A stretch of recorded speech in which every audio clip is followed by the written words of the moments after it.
So 5 years ago, I was diagnosed with type 1 diabetes. My mom and I went to the doctor's office to go get a physical, and a few weeks earlier, I had a blood test done to see what I had a skin infection, and we didn't know what it was. My mom asked about the blood test, and they told me that my blood sugar was 480 3 weeks earlier, and that day I was 518. So if you don't know, normal people are supposed to have blood sugar between 80 and 120. But those who don't have type 1 diabetes. But there's a really cool foundation called Juvenile Diabetes Research Foundation that I'm going to talk to you all a little bit about today. That's purpose is to eradicate type 1 diabetes. So what is type 1 diabetes?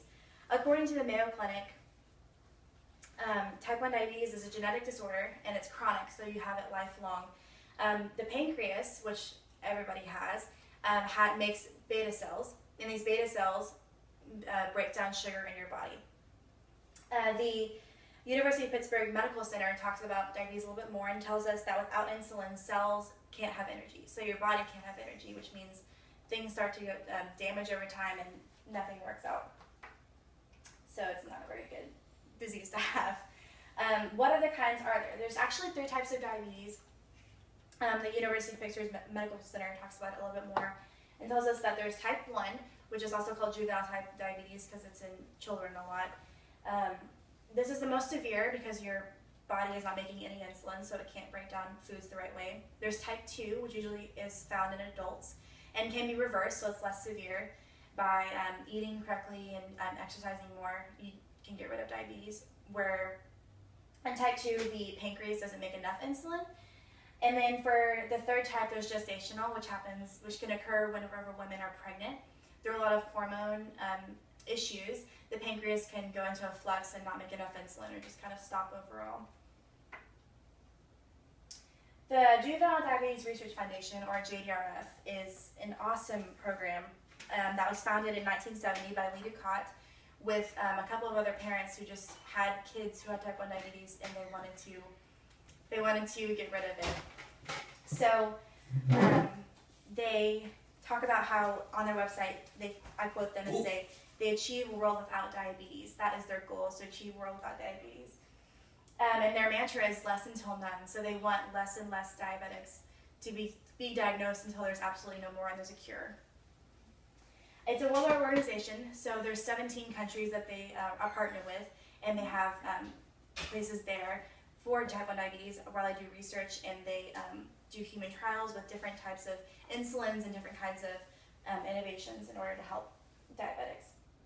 And more than 80% of the funds, according to their website, goes straight into research, which is nice to hear that they're spending their money wisely and it's going straight into research for diabetics and for diabetes.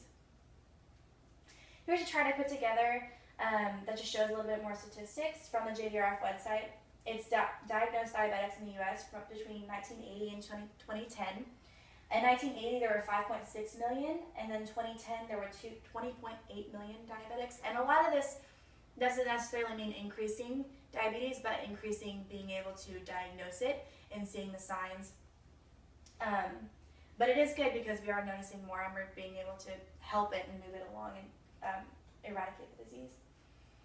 How long have we lived with diabetes? According to the Defeat Diabetes Foundation, in 1552 BC, a long time ago, an Egyptian physician wrote down some notes about a patient who had frequent urination problems. Frequent urination being all the time, like many times during the night and just a lot of different times. So that was the first, and that's one of the symptoms of diabetes. So that was the first real occurrence of it that we have marked down in history.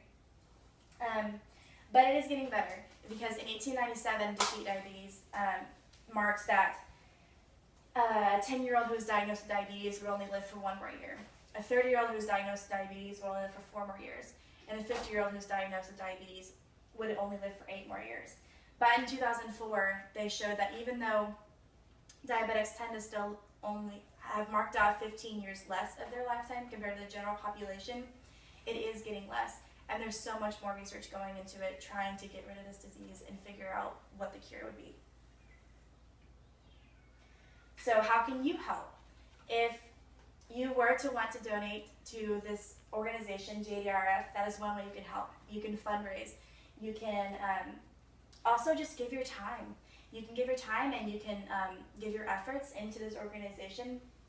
You can be an advocate, so you can go to jdrf.org and you can sign up for a chapter, or you can just share stuff on your social media talking about diabetes and just making more people aware of this disorder and how people can help, showing how people can help. And you can tell your story. You can say, hey, I have a friend, Ashley, who has diabetes, and I've seen her have to live with this. I've seen her have to check her blood sugar all the time and give herself insulin and count her carbs, and just make more people aware of what this is and how they can help.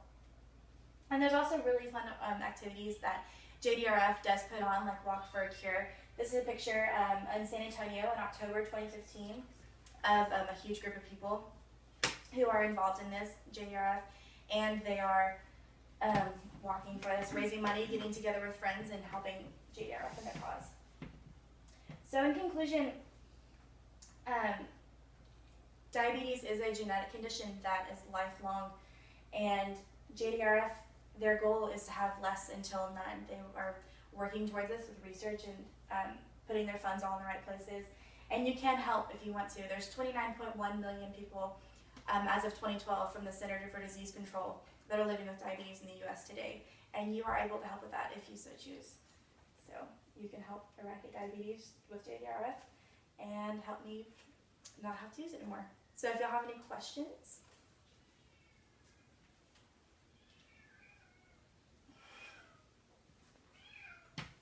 Do you have any friends that have diabetes? I have met a few people who do have diabetes.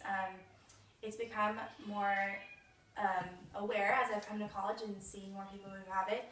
Not as many as you would think, but I have met a few, and it's interesting to compare stories and just differences in how we live our lives or how we were diagnosed or those kinds of things. Are there clubs or support systems at Texas A&M? There are. There's one here for diabetics, and it's called Diabetic Echoes. It's actually a United States chapter program. There's only a few people in it right now, but it's growing, and it's a great support system. You said that type 2 diabetes, people can get rid of it by eating healthy and working out. Does the same go for type 1, or does that just improve it to where it fluctuates less? It only helps them monitor it more, but they can't reverse diabetes, only type 2. Okay. What about family members? Is there more of a chance that family members can have type 1 diabetes once one person is diagnosed, like siblings or sisters or brothers? Yeah, it's genetic, so people who have had it in the past generations can create diabetes as well. Thank you. Thank you. Thank you. Thank you.